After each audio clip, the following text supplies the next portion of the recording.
My story begins. In 1825, I was 10 years old. My father and mother were dead. I lived with my aunt and uncle, Mr. and Mrs. Reed. Their house was called Gateshead Hall. The house was in Yorkshire in the north of England. My aunt and uncle Reed had 2 children, a boy, John, and a girl, Eliza. I liked my Uncle Reed and he liked me. But in 1825, my uncle died. After that, I was very unhappy. My Aunt Reed did not like me, and John and Eliza were unkind to me. It was a cold, rainy day in December. All of us were in the house. I wanted to be alone. I wanted to read. I opened a book. Then I heard my cousin John's voice. "Jane! Jane Eyre! Where are you?" John shouted. He came into the room and he saw me. "Why are you reading my book?" he asked. "Give it to me." John took the book. He hit my head with it. I screamed. John hit me again. I pulled his hair and I kicked him. "Help! Help, Mama!" John shouted. "Jane Eyre is hurting me." Aunt Reed ran into the room. She pulled me away from John. "John hit me with a book," I said. "I hate him, and I hate you too." "You are a bad girl, Jane," my aunt said. "Why do you hate me?" "You don't like me," I replied. "John and Eliza are unkind to me. I want to leave Gateshead Hall." "You want to leave?" Aunt Reed said. "Where will you go? Your parents are dead. You cannot live alone." Aunt Reed thought for a moment. "My friend, Mr. Brocklehurst, is the owner of a school," she said. "I will send you to Mr. Brocklehurst's school." A few days later, Mr. Brocklehurst came to Gateshead Hall. He was a very tall man. His eyes were dark, and his face was cruel. "Jane Eyre," he said to me, "God does not like bad children. God punishes bad children, Jane Eyre." "God will punish John Reed," I replied. "John Reed hits me and he shouts at me." "That is not true. You are a liar, Jane Eyre," Mr. Brocklehurst said. "You must not tell lies, and you must not live here with your cousins. You will come to Lowood School. You will become a good girl." "I want to come to your school, sir," I said. "I want to leave this house." "Bad girls are punished at my school, Jane Eyre," Mr. Brocklehurst said. "The girls work very hard at Lowood." "I will work hard. I will be a good pupil, Mr. Brocklehurst," I said. 2 weeks later, I left Gateshead Hall. I went to Lowood School. Chapter 2. Lowood School. It was the month of January. I arrived at Lowood School at night. A servant took me up some stairs and into a big bedroom. There were many beds in the room. The girls in the beds were asleep. The servant took me to an empty bed. I put on my night clothes and I got into bed. Soon, I was asleep too. I woke up very early. A loud bell was ringing. The bedroom was dark and cold. I watched the other girls. They washed in cold water and they dressed quickly. There was a plain brown dress next to my bed, and there was a pair of ugly, heavy shoes. I washed quickly, Then I put on my new clothes. I was very hungry. I followed the other girls down the stairs. We sat down at long tables in a large dining room. Our food was terrible. "The food is bad again," one of the girls said. "Stand up," a teacher shouted. "Don't talk." We stood up. We did not speak. We walked into a big schoolroom and we sat down. There were about 80 girls in the schoolroom, and there were 4 classes. The oldest girls were in the 4th class. I was in the 1st class. 4 teachers came into the room and we began our lessons. The lessons were not interesting. First, we read some pages in a book. Then our teacher asked us questions about those pages. After 4 hours, we went outside. It was very cold. Very soon, a bell rang. Lessons started again. 3 weeks passed. One afternoon, the head teacher came into the schoolroom. The head teacher's name was Miss Temple. Mr. Brocklehurst was with her. We all stood up. I stood behind an older girl. I did not want Mr. Brocklehurst to see me. Mr. Brocklehurst walked slowly round the room. Everybody was very quiet. And then I dropped my book. Mr. Brocklehurst stopped walking. He looked at me. "Ah, the new girl," he said. "Come here, Jane Eyre." Then he pointed at 2 of the older girls. "You 2 girls, put Jane Eyre on that high chair," he said. "Look at Jane Eyre, everybody," Mr. Brocklehurst said.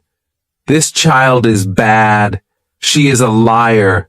She will be punished. Miss Temple, teachers, girls, do not talk to this child." Then he spoke to me again. "Jane Eyre, you must stand on that chair for 2 hours," he said. "You are a bad girl." That evening, I cried and cried, but Miss Temple was kind to me.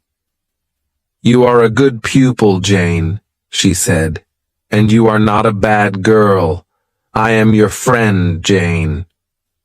"Thank you, Miss Temple," I said. Lowood School was in an unhealthy place. The buildings were wet and cold. Mr. Brocklehurst owned the school.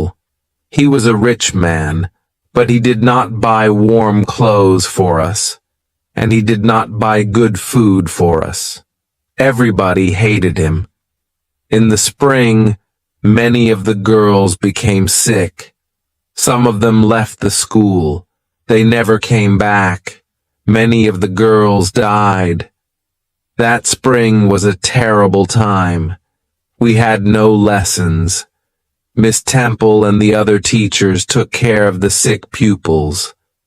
Mr. Brocklehurst had to buy better food for us, and he had to buy warm clothes for us. Mr. Brocklehurst never came to the school. The next year, Lowood School moved to a better place. It was a healthier place. There were new schoolrooms, new bedrooms, and a new dining room. The new buildings were bright and clean. The teachers were happy. After that, I was happy at Lowood School too. I was a pupil at Lowood School for 6 years. Then I became a teacher. I was a teacher at the school for 2 years, but I never returned to Gateshead Hall, and the Reeds never wrote to me. Chapter 3. Thornfield Hall. In 1833, I was 18 years old. In the summer, Miss Temple left Lowood School. She got married. I wanted to leave Lowood too. I wanted a new life. I will be a governess, I thought. I put an advertisement in a newspaper. I had a reply to my advertisement. The reply was from Mr. Fairfax of Thornfield Hall, near Millcote. Millcote was about 70 miles from Lowood School. Mr. Fairfax wanted a governess for a little girl. I wrote to Mr. Fairfax immediately. I was going to be a governess at Thornfield Hall. I traveled to Millcote in a coach. At Millcote, a servant met me. He took me to Thornfield Hall. At Thornfield Hall, another servant opened the door. She was smiling. She took me into a small, warm room. A lady was in the room. She was sitting by the fire. "Are you Mr. Fairfax?" I asked her. "Yes, my dear," she said. "And you are Miss Eyre. Are you cold? Sit by the fire, Miss Eyre. A servant will bring you some food." "Mr. Fairfax is very kind," I said to myself. "I will be happy here." "Will I see Miss Fairfax tonight?" I asked. Mr. Fairfax looked at me. She smiled. "Miss Fairfax? No, no," she said. "Your pupil's name is not Miss Fairfax. Your pupil is Adele Varens. Adele's mother was a Frenchwoman. Adele is Mr. Rochester's ward. He takes care of her." "Mr. Rochester? Who is Mr. Rochester?" I asked. "Mr. Edward Rochester is the owner of Thornfield Hall," Mr. Fairfax said. "I am his housekeeper. I take care of Thornfield Hall. Mr. Rochester is not here now. He does not like this house. He is often away from home." I was very tired. Mr. Fairfax took me up the wide stairs. She took me to my room. I went to bed immediately, and I slept well. The next morning I woke early. The sun was shining. I put on a plain black dress. I opened my bedroom door. I walked along a corridor and down the wide stairs. I walked out into the sunny garden. I turned and I looked up at my new home. Thornfield Hall was a beautiful house with many large windows. The garden was beautiful too. After a few minutes, Mr. Fairfax came into the garden. She spoke to me. "Good morning, Miss Eyre," she said. "You have woken early. Miss Adele is here. After breakfast, you must take her to the schoolroom. She must begin her lessons." A pretty little girl walked towards me. She was about 8 years old. She spoke to me in French, and I replied in French. After breakfast, I took Adele to the schoolroom. We worked all morning. Adele enjoyed her lessons, and I was happy. In the afternoon, Mr. Fairfax took me into all the rooms of Thornfield Hall. We looked at the paintings and at the beautiful furniture. We walked along the corridors. "Come up onto the roof, Miss Eyre," Mr. Fairfax said. "You will see the beautiful countryside around Thornfield Hall." We walked up many stairs. At last, we were at the top of the house. We walked along the top corridor. Mr. Fairfax opened a small door, and we walked onto the roof. "Look, Miss Eyre," Mr. Fairfax said. "You can see for many miles." We stood on the roof for a few minutes. Then we went back into the house. We walked carefully towards the stairs. The top corridor was narrow and dark. Suddenly, I heard a strange laugh. "Who is that, Mr. Fairfax?" I asked. Mr. Fairfax did not reply. She knocked on the door. "Grace," she said. The door opened. Behind the door was a small room. A servant was standing at the door. "Be quiet, Grace, please," Mr. Fairfax said. The woman looked at Mr. Fairfax. Then she closed the door. "That was Grace Poole," Mr. Fairfax said. "She works up here. Sometimes she laughs and talks with the other servants. Don't worry about Grace. Please come downstairs now, Miss Eyre." Chapter 4. Mr. Rochester. 3 months passed. I had not met the owner of Thornfield Hall. Mr. Rochester had not come home. One January afternoon I went out and I walked towards the road. I was going to the village of Hay. I was going to post a letter in the village. Hay was 2 miles from Thornfield Hall. The day was fine, but it was very cold. I walked quickly, and soon I was near the village. Suddenly, a big black and white dog ran past me. A moment later, a man on a black horse followed the dog. Then I heard an angry shout. The dog ran past me again. It was barking loudly. I turned round. The horse had fallen on the icy ground, and the man had fallen from the horse, walked towards them. "Can I help you, sir?" I asked. "My horse fell.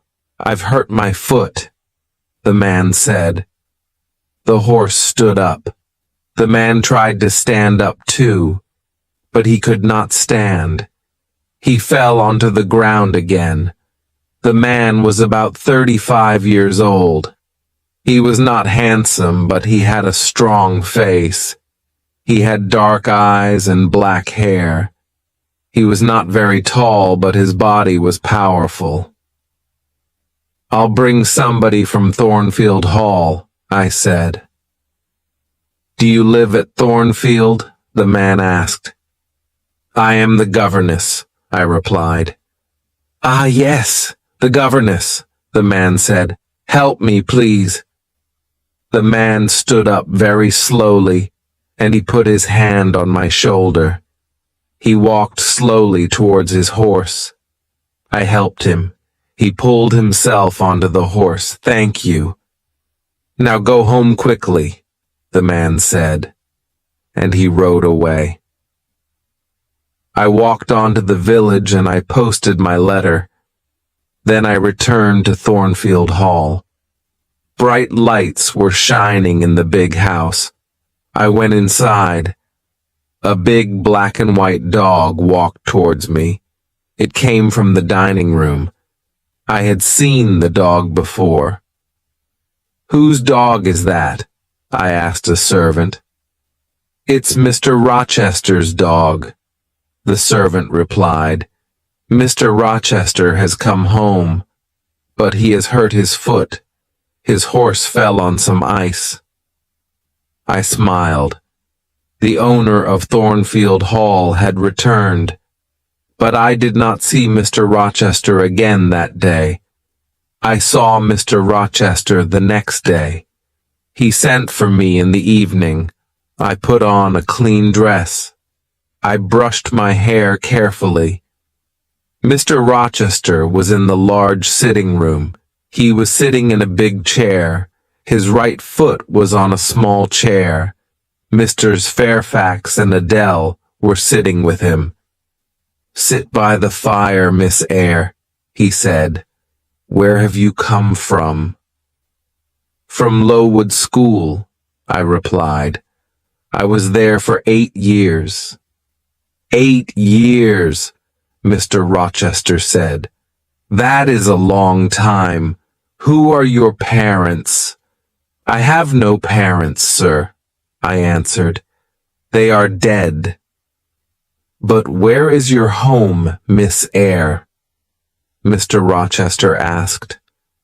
I have no home, sir. I have no family, I said. Why did you come to Thornfield Hall? Mr. Rochester asked. I wanted to leave Lowood, sir, I replied. I put an advertisement in a newspaper. Mr. Fairfax replied to my advertisement. Yes, I did, Mr. Fairfax said. Miss Eyre is a good teacher, Mr. Rochester. Mr. Rochester smiled for the first time. You are very young, Miss Eyre, he said. I am 18, sir, I replied. Mr. Rochester smiled again. He did not ask me more questions. After that evening, I did not see Mr. Rochester for a few days. Then, one night, he sent for me again. Sit near me, Miss Eyre, he said. Mr. Fairfax will talk to Adele. I sat down quietly, but I did not speak. The fire was very bright. I saw Mr. Rochester's face clearly. I saw his large, dark eyes. He was smiling. He was happy. After a minute, Mr. Rochester spoke. Miss Eyre, he said, you are looking at me very carefully. Am I a handsome man? No, sir, I said. You speak the truth, Miss Eyre, Mr. Rochester said. Look at me again. Am I a kind man? No, sir, one said again. You are smiling now, but you are not always kind. That is true, Mr. Rochester replied. I have had a difficult life. I have met bad people. I have been a bad person myself. Now Thornfield Hall is my home, but I hate this house. You are very young, Miss Eyre. You cannot understand me. You are right. I don't understand you, sir, I said. I stood up. Where are you going? Mr. Rochester asked. It is late. Adele must go to bed, I said. Are you frightened of me, Miss Eyre? Mr. Rochester asked. No, sir, I replied. But you say strange things, sir. Mr. Rochester smiled. Take Adele to her bedroom now, Miss Eyre, he said. We will talk again tomorrow. After that night, we talked together many times. Mr. Rochester was an interesting man, but he was a strange man, too. I often thought about him. Why does Mr. Rochester hate Thornfield? I asked myself. Thornfield Hall is a beautiful place, but Mr. Rochester is not happy. Chapter 5. Fire. It was March. One night I was in bed, but I was not asleep. The house was quiet. Suddenly I heard a sound in the corridor outside my room. Who's there? I said. Nobody answered. Then I heard a strange laugh. I got out of my bed and I went quietly to the door. I listened. I heard another sound. Somebody was walking up the stairs to the top corridor.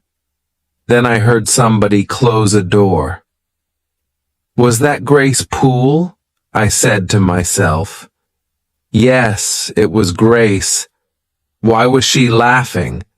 And why is she walking in the house at night? Is she mad?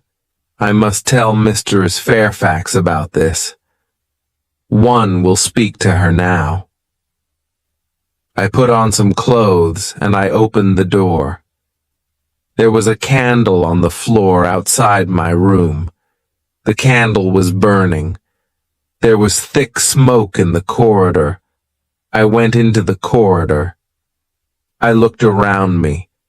The door of Mr. Rochester's bedroom was open, and the smoke was coming from Mr. Rochester's room.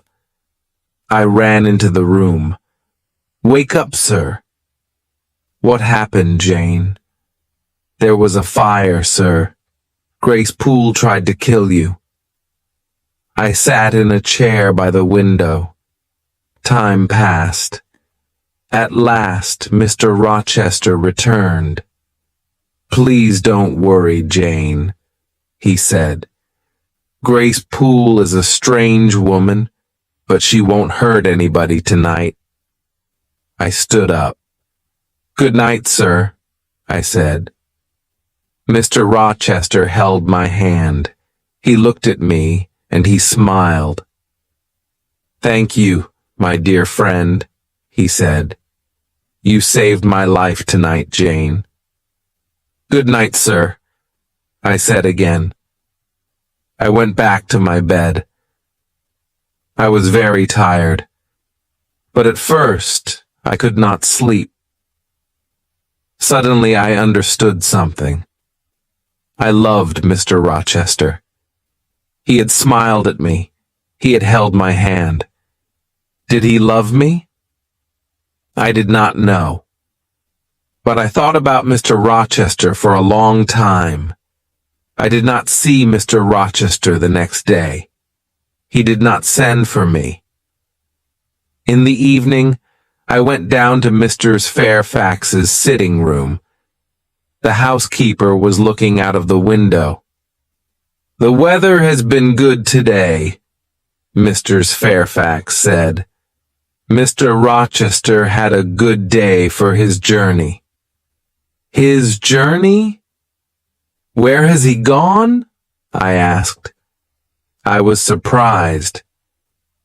"He has gone to Ingram Park," Mr. Fairfax replied. "Mr. Rochester will stay there for a week or more. He has many friends. All his friends will be at Ingram Park this week." "Will there be any ladies at Ingram Park?" one asked. "Yes," Mr. Fairfax said. "There will be many ladies there. Miss Blanche Ingram will be there. Mr. Rochester has known her for many years." "Is Miss Ingram beautiful?" I asked. "She is very beautiful," Mr. Fairfax said. "Will Mr. Rochester marry her?" I asked. Mr. Fairfax smiled. "I don't know, Miss Eyre," she replied. "I don't know." I was very unhappy. I went up to my bedroom. I looked in my mirror. "Jane Eyre," I said to myself, "you are not pretty, and you are poor. Mr. Rochester will never marry you. He will marry Miss Blanche Ingram. She is a rich lady. You are a poor governess. Forget Mr. Rochester, Jane Eyre. Forget him." Chapter 6. Guests at Thornfield Hall. 2 weeks later, a letter arrived from Mr. Fairfax. "Mr. Rochester will return on Thursday," Mr. Fairfax said. "Some of his friends will come here with him. There will be many guests at Thornfield Hall." On Thursday evening, Mr. Fairfax, Adele, and I were in Adele's bedroom. Mr. Fairfax was looking out of the window. "The guests are arriving now," Mr. Fairfax said. I went to the window and I looked out. There were 3 carriages. 2 people were riding horses. Mr. Rochester was riding his big black horse. A beautiful young woman was riding a white horse. Mr. Fairfax pointed to the young woman. "That is Miss Ingram," the housekeeper said. Then she went downstairs. Adele wanted to go downstairs too. "No, Adele," I said. "We cannot go downstairs tonight. Mr. Rochester is talking to his guests." The next day, Mr. Fairfax came into the schoolroom. "Mr. Rochester wants you to meet his guests tonight, Miss Eyre," she said. "Adele must meet them too." Later, Adele and I went quietly into the sitting room, and soon 8 ladies came into the room. One of them was tall, dark, and very beautiful. She was Blanche Ingram. Adele ran towards her. "Good evening, beautiful lady," she said in French. "What a pretty little girl," Blanche Ingram said. Miss Ingram spoke to the other ladies, and she spoke to Adele, but she did not speak to me. Half an hour later, the gentleman came into the room. I looked at Mr. Rochester. He saw me, but he did not speak to me. Miss Ingram pointed at Adele. "Why doesn't this little girl live at a school, Mr. Rochester?" she asked. "Adele learns her lessons at home," Mr. Rochester replied. "She has a governess." "Oh, yes, that small woman by the window," Miss Ingram said. "I had many governesses. I hated all of them. They were all ugly and stupid." Later, Miss Ingram and Mr. Rochester sang some songs together. Mr. Rochester had a fine voice. I listened to the songs. Then I left the room. Mr. Rochester followed me. "What is wrong, Jane?" he asked. "Nothing is wrong, sir," I said. "But I am tired. I am going to my room. Good night, sir." "You are tired, and you are unhappy too," Mr. Rochester replied. "There are tears in your eyes. Rest now, Jane. But please come and meet my guests tomorrow evening. Don't forget Jane." The guests stayed at Thornfield Hall for 2 weeks. Every evening, I went to the sitting room with Adele. Nobody spoke to me. Mr. Rochester and Miss Ingram were always together. One afternoon, Mr. Rochester went to Millcote. He returned late in the evening. I met him at the front door. "Another guest has arrived, sir," I told him. "His name is Mr. Mason. He has come from the West Indies." Suddenly, Mr. Rochester's face was pale. He held my hand tightly. "Mason, the West Indies. Mason," he said. "Are you ill, sir?" I asked. "Jane, my little friend, I've had a shock," he said. "Bring me a glass of wine, please." I went quickly to the dining room. I returned with a glass of wine, and I gave it to Mr. Rochester. "What are my guests doing?" he asked. "They are eating and laughing, sir," I replied. "Mr. Mason is talking to the other guests." "One day they will all hate me," Mr. Rochester said. "Now, go into the dining room again. Tell Mason to meet me in the library." I gave Mr. Mason the message. Then I went to my bedroom. I got into my bed. Later, I heard Mr. Rochester coming up the stairs with Mr. Mason. They were laughing and talking. Soon, I was asleep. Chapter 7. A Terrible Night. Some hours later, I woke up. A terrible cry had woken me. The moon was bright. Its light was shining through my window. I listened. Then I heard somebody shouting, "Help! Help! Rochester, help me!" The voice came from the top corridor. "Help! Help!" I got out of bed and I put on a dress and some shoes. I opened my door. All the guests were in the corridor outside the bedrooms. They were all asking questions. "What happened?" they asked. "Is there a fire?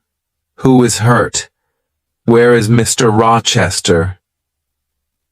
"I am here," Mr. Rochester said. He was walking down the stairs from the top corridor. "What is wrong, Mr. Rochester?" Miss Ingram asked. "What has happened?" "Nothing is wrong," Mr. Rochester replied. "One of the servants has had a bad dream. Go back to bed." I went back to my room, but something was wrong. I did not get into my bed. I waited. Soon, somebody knocked on my door. I opened the door. Mr. Rochester was standing in the corridor. "Jane, follow me. Do not make a sound," Mr. Rochester said. We went up to the top corridor. Mr. Rochester unlocked a door and we went inside a room. Mr. Mason was sitting on a chair in the room. His face was pale and his shirt was covered with blood. Then I heard a terrible laugh. The sound came from the next room. Grace Poole is a mad woman, I thought.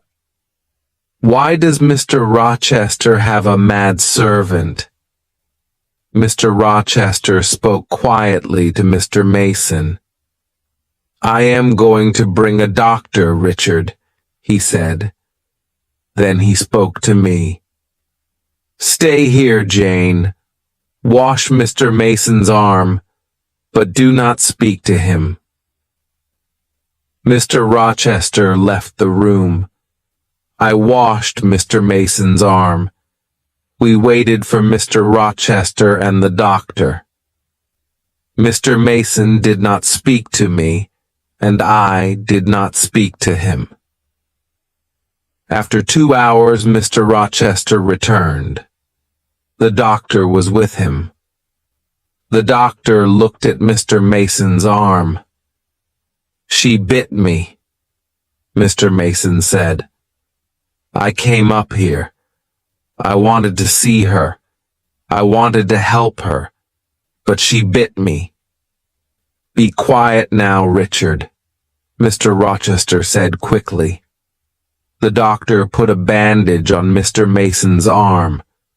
Mr. Rochester put Mr. Mason's coat round the injured man's shoulders. Then he spoke to me again. "Run downstairs, Jane. Unlock the small door at the side of the house," he said. "We will follow you." I went quickly downstairs and I opened the door. Outside the door, a servant was waiting with a carriage. Mr. Mason and the doctor came out of the house. They got into the carriage. Then Mr. Rochester came out of the house too. Mr. Mason spoke to him through the window of the carriage. "Help her. Be kind to her, Rochester," he said. "Yes, I will, Mason," Mr. Rochester said. The servant drove the carriage away. "Will you walk in the garden with me, Jane?" Mr. Rochester asked. "I do not want to sleep now." "Yes, I will, sir," I said. Soon it was morning. The birds were beginning to sing. The flowers had a sweet smell. "It has been a strange night, Jane," Mr. Rochester said. "Were you frightened?" I am frightened of Grace Poole, I said. She will hurt you one day. I am stronger than she is. She will not hurt me, Mr. Rochester said. He looked at me for a few moments. Are you my friend, Jane? He asked me. Yes, sir. I will be your friend forever, one replied. Thank you, my dear, Mr. Rochester said. I have made mistakes. Now, I want to be happy. That is not wrong, is it, Jane? He stopped speaking for a minute. Then he said, Go into the house. I'll talk to you tomorrow. But the next day, I had a letter from Gateshead Hall, my Aunt Reed's house. The letter was from my cousin Eliza. I started the journey to my Aunt Reed's house immediately. I arrived there the next day. My Aunt Reed was very, very ill. She could not move, and she did not speak to me. I wanted to return to Thornfield Hall. I wanted to see Mr. Rochester. But Eliza wanted me to stay at Gateshead Hall. After 3 weeks, my aunt spoke to me at last. She spoke very slowly. Are you Jane Eyre? She asked. Yes, Aunt Reed. I am Jane Eyre, I replied. There is a letter for you, Aunt Reed said. It is in my desk. Call Eliza, please. She will get the letter. Eliza came into the room. She opened the desk, and she gave me a letter. Read the letter, Jane, my aunt said. The letter had come from Madeira, but it was 3 years old. I answered that letter, Aunt Reed said. I hated you, Jane. I did not want you to have your uncle's money. I wrote to John Eyre. I wrote, Jane Eyre is dead. She died at Lowood School. I am sorry, Jane, I was wrong. Mr. Reed died that night. I left Gateshead Hall a few days later. I took my uncle's letter with me. Mr. Rochester met me at Thornfield Hall. Welcome back to my house, he said. This is your home, Jane. Thank you, sir, I said. I am very happy here. Mr. Rochester's guests had left. No other visitors came to Thornfield Hall. Every day Mr. Rochester and I talked together, and every day I loved him more. Chapter 8. In the Garden. In June the weather was hot. One evening I walked into the garden. Mr. Rochester was there too. Do you like this house, Jane? He asked. Yes, sir, I replied. Soon Adele will go to live at a school, Jane, he said. Then I will not want a governess here. Will you be sad then, Jane? Will you leave Thornfield Hall? Leave? I said quickly. Must I leave Thornfield? My dear. Mr. Rochester stopped. He was silent for a moment. Then he said, I am going to be married soon. Oh, sir, I said.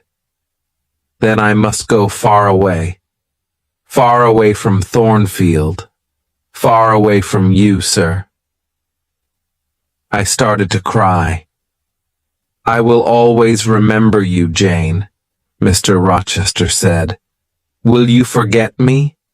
No, sir, I replied. I will never forget you. I don't want to leave Thornfield, sir. Don't want to leave you. Don't leave, Jane, Mr. Rochester said. Stay here. He smiled at me. I must not stay here, sir, I said. You are going to marry Miss Ingram. I am poor. I do not have a pretty face, but I have a heart. It is a loving heart, sir. Jane, I am not going to marry Miss Ingram, Mr. Rochester said. She is rich. She is beautiful. You are poor. You are not beautiful. But I want to marry you. Will you marry me, Jane? For a moment I could not speak. At last I asked, Do you love me, sir? I do, he replied. Then, sir, I will marry you, I said, and Mr. Rochester kissed me. My dearest Jane, he said, nothing can stop our marriage now. We will be married in a month, Jane.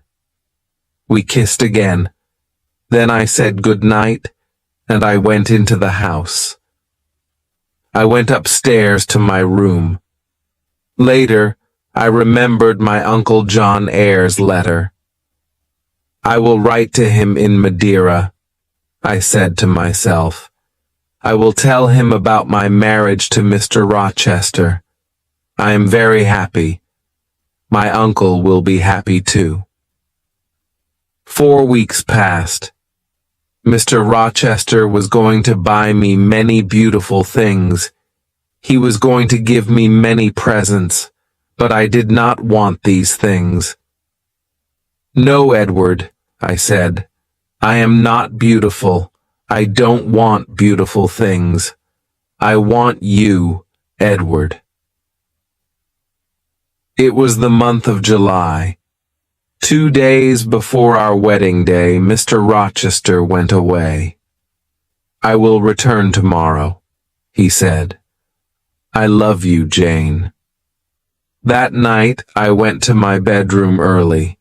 My wedding dress and my wedding veil were in my room. I looked at them. In 2 days, I will be Jane Rochester, I said to myself. Then I went to bed. But I did not sleep well. The next day, Mr. Rochester returned. He looked at me carefully. What is wrong, Jane? He asked. Your face is pale. Are you frightened? I had a very strange dream last night, I said. It was a dream about this house, but in my dream, Thornfield Hall had no roof. The walls were burnt. They were black.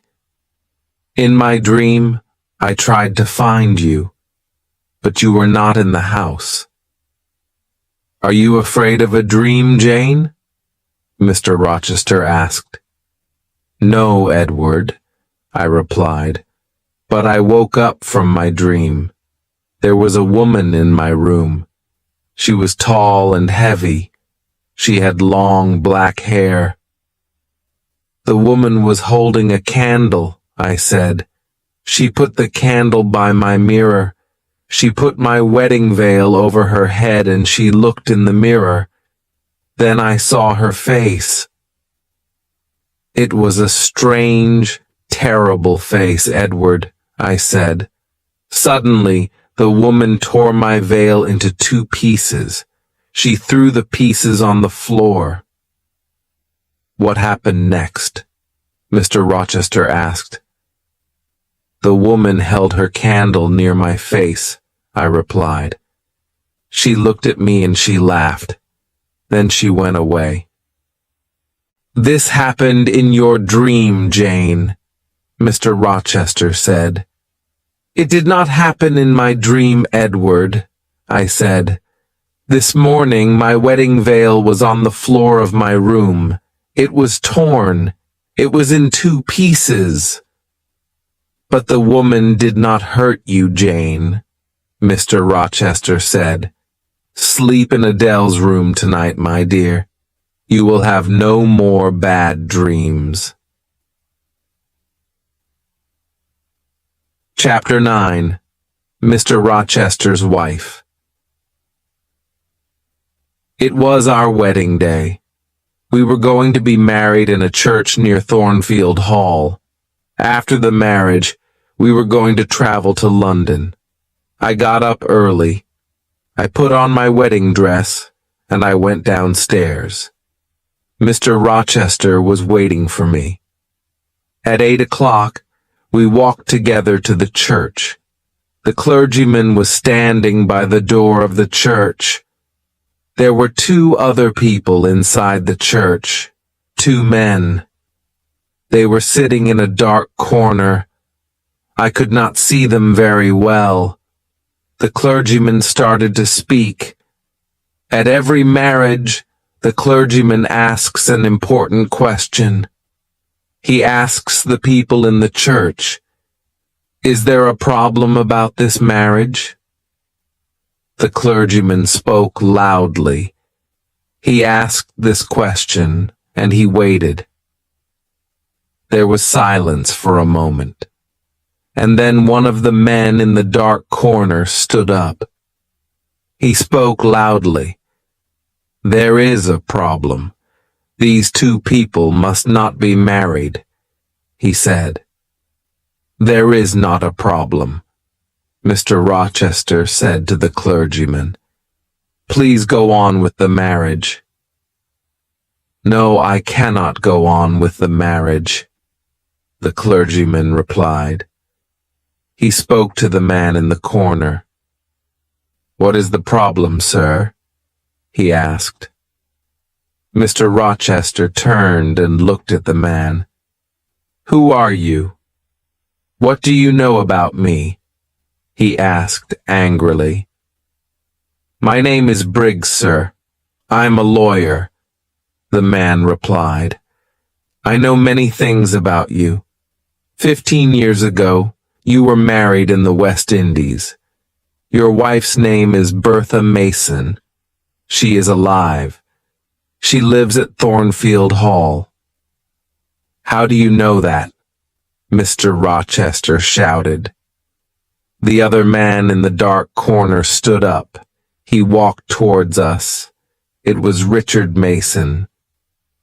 "Bertha Mason is my sister," he said. "I saw her at Thornfield Hall in April."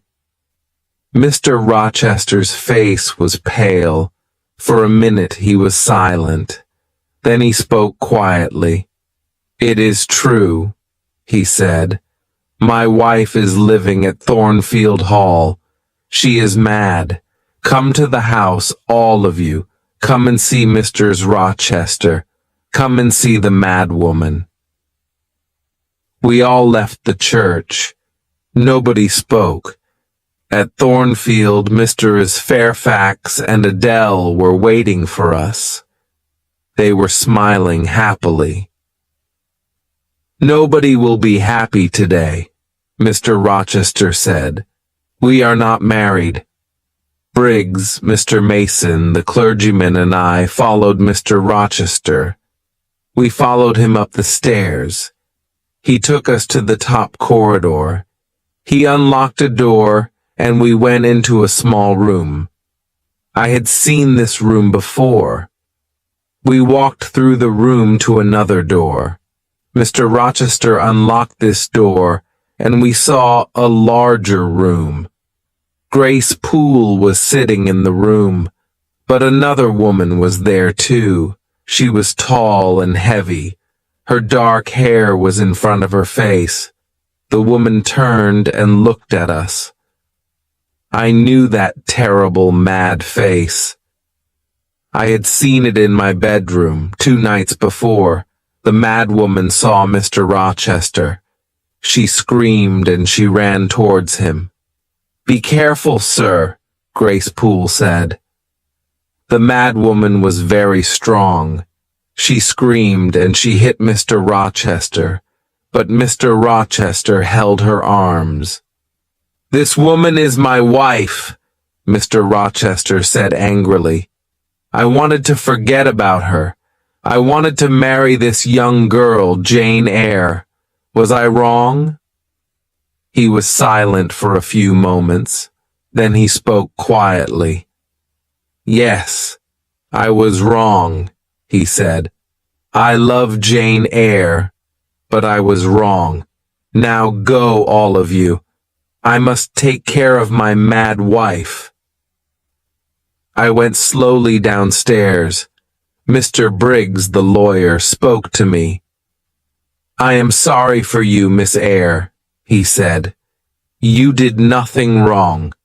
Your uncle, John Eyre, is sorry for you too. He read your letter, and then he met Richard Mason in Madeira. Your uncle is dying, Miss Eyre. He could not come to England. He sent me here. He wanted me to stop this marriage. I did not answer. I went to my room and I locked the door. I took off my wedding dress. I put on a plain black dress. I lay down on my bed. I am Jane Eyre today, I thought. I will be Jane Eyre tomorrow. I will never be Jane Rochester. I must leave Thornfield Hall. I must never see Mr. Rochester again. My life here is finished. Many hours later, I got off the bed. I unlocked my door. Mr. Rochester was waiting outside my room. You are unhappy, Jane, he said. I am very, very sorry. Jane, we will leave Thornfield.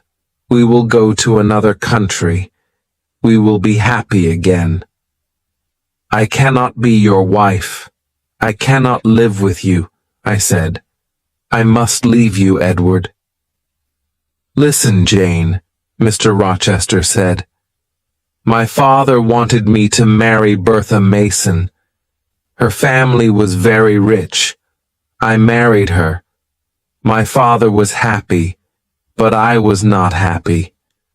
Bertha was mad, and she was a bad woman. Nobody told me about her.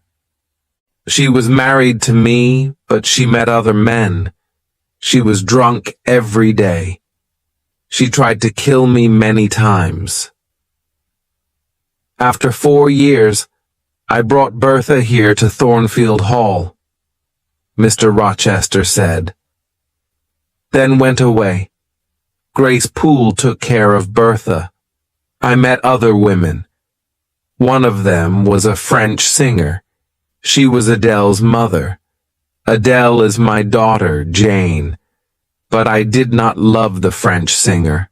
I did not love anybody. I came home to Thornfield Hall. Then you came here and I loved you. I will always love you. Please stay with me, Jane. No, Edward, I said. I am going away. We will be unhappy, but we must not be together. Goodbye, Edward. Oh, Jane, Jane, my love, Mr. Rochester said. Don't leave me. I kissed Mr. Rochester. God will help you, Edward, I said. Quickly, I went into my room. I put some clothes into a bag. Later, I heard Mr. Rochester go into his room. Very quietly, I went downstairs. I opened the small door at the side of the house. I left Thornfield Hall and one walked to the road. It was dark. Soon, a coach came along the road. I gave all my money to the driver of the coach. I got into the coach. Many hours later, the coach stopped. It was 10 o'clock in the morning. You must give me more money now, the driver said. I have no more money, I said.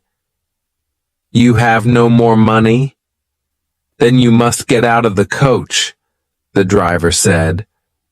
I got down onto the road. The coach moved away quickly, but I had left my bag in the coach. I looked around me. I was on a cold, empty moor. I was tired and hungry. I walked and walked. I had no money. I had no food. I walked until the evening came. At last, I lay down on the ground. I fell asleep immediately. Chapter 10. Morehouse.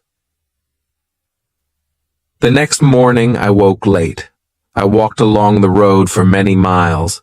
It started to rain. Soon my clothes were wet. I saw no one. I walked on the moor all day. In the evening I was very tired again. I must sleep soon, I thought. Where shall I sleep? Then I saw a light. I walked slowly towards it. The rain was falling heavily, but I saw a house near the road.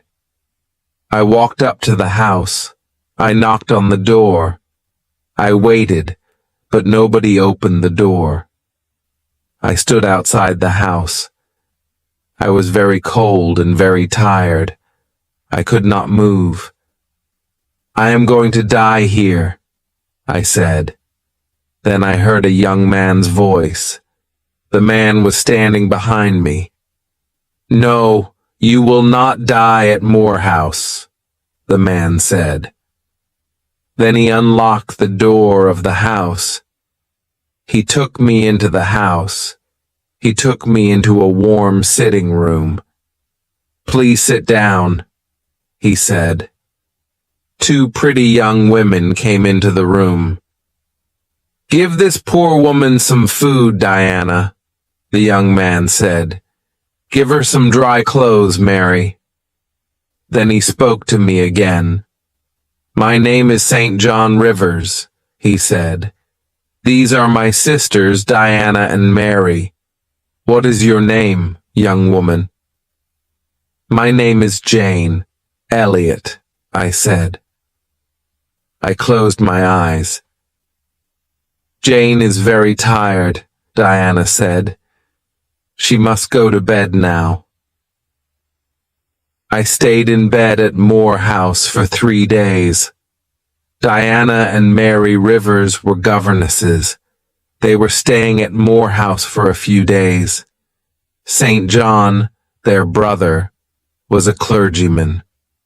They were very kind to me. Soon, we were good friends. One day, St. John asked me about my life. I was a governess too, I told him. And I told him about Lowood School. But I did not tell him about Thornfield Hall. I did not tell him about Mr. Rochester. I want to work, St. John, I said. Will you help me? I have a plan, St. John said. A few miles from here, there is a village. Many of the girls in the village cannot read or write. I'm going to pay for a girls' school in the village, but I must find a teacher for these girls. I will teach them, St. John, I said. Good, he said. There will be a small house next to the school. You will live there. 3 days later, a letter arrived for St. John. Diana, Mary, our Uncle John is dead, he told his sisters, but we will not have any of his money. He gave the letter to his sisters. They read it. Uncle John was our mother's brother, Diana told me. He was very rich, but he has given all his money to another niece. We do not know her. Soon I went to live in the village. I lived in the house next to the school. Every day I taught the girls. My pupils worked hard, but I was not happy. Every day I thought about Edward Rochester. Does he think about me? I asked myself. 4 months passed. One day, St. John Rivers came to my house. He was holding a letter. He was worried. What is wrong? I asked. I want to ask you 3 questions, Jane, he replied. Is your name Jane Elliott? Do you have another name? Do you know Jane Eyre? I looked at him for a moment. I did not speak. I have some news for Jane Eyre, St. John said. Jane Eyre was a pupil at Lowood School, and she was a teacher there. Then she was a governess at Thornfield Hall, the home of Mr. Edward Rochester. How do you know this? I asked. What do you know about Mr. Rochester? How is he? I don't know, St. John said. This letter is from a lawyer. The lawyer tells a story about Mr. Rochester. Mr. Rochester had a mad wife, but he tried to marry Jane Eyre. She left Thornfield. Now this lawyer, Mr. Briggs, is trying to find her. I will tell you the truth, St. John, I said. My name is not Jane Elliott. My name is Jane Eyre, and I was a governess at Thornfield Hall. I know Mr. Rochester. Did Mr. Briggs write anything about Mr. Rochester? No. The letter is about you, Jane, St. John said. Your uncle, John Eyre, is dead. John Eyre has given you £20,000. You are rich, Jane. But why did Mr. Briggs write to you? I asked. My mother's name was Eyre, St. John said. She was your father's sister, Jane.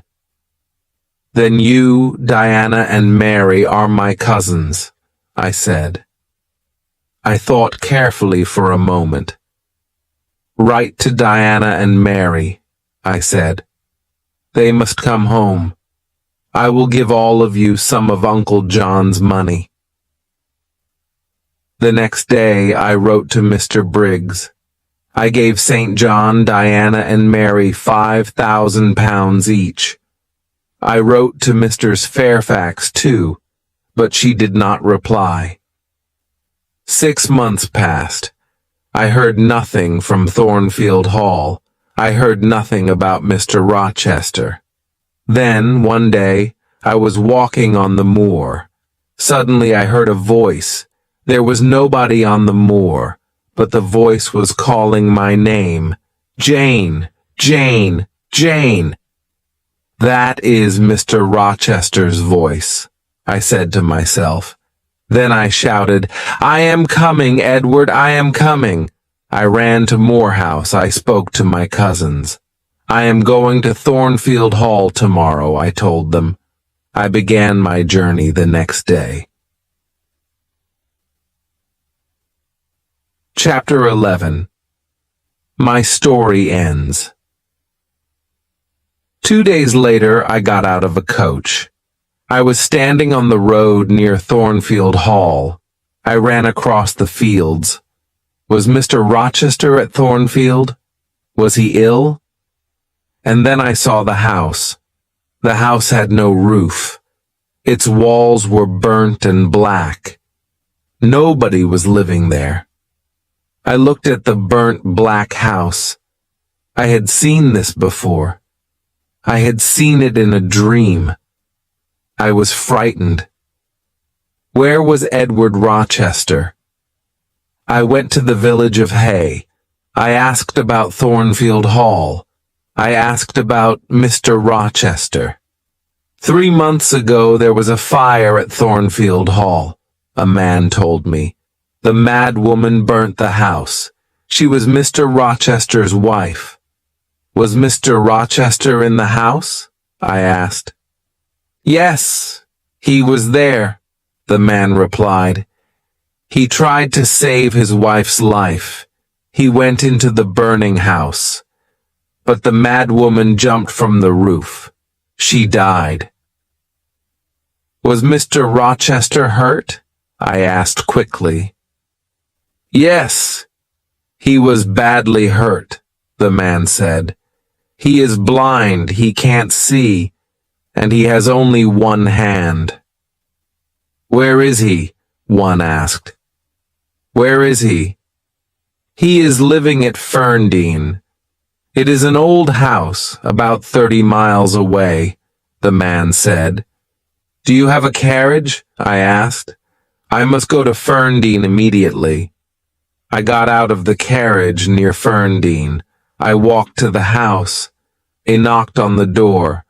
A servant opened it. I knew her. Oh, Miss Eyre, you have come, she said. Mr. Rochester has been calling your name. A bell rang in another room. That is Mr. Rochester's bell, the woman said. He wants some candles. There were 2 candles on a table near the door. The woman lit them, and she picked them up. Mr. Rochester is blind, but he always burns candles in his room in the evenings, she said. Give the candles to me, I said. I'll take them to him. I opened the door of Mr. Rochester's room. His black and white dog was sitting by the fire. The dog jumped up and ran towards me. Who is there? Mr. Rochester said. Don't you know me, Edward? I asked. Your dog knows me. I put the candles on a table. I held Mr. Rochester's hand. I know that voice, and I know this little hand, Mr. Rochester said. Is that you, Jane? Yes, sir, I have found you at last, I said. I will never leave you again. Then I told Mr. Rochester my story. Why did you leave your cousins, Jane? Mr. Rochester asked. Why did you come back to me? I am blind. I have only one hand. I will take care of you, Edward, I said. But I don't want a servant, Mr. Rochester replied. I want a wife. You will have a wife, Edward, I said. I will be your wife. I will marry you. I loved you very much at Thornfield Hall. Now I love you more. Mr. Rochester and I got married. After a time, his eyes were better. He could see a little. He saw the face of our first child. My dear Edward and I are very happy. The end.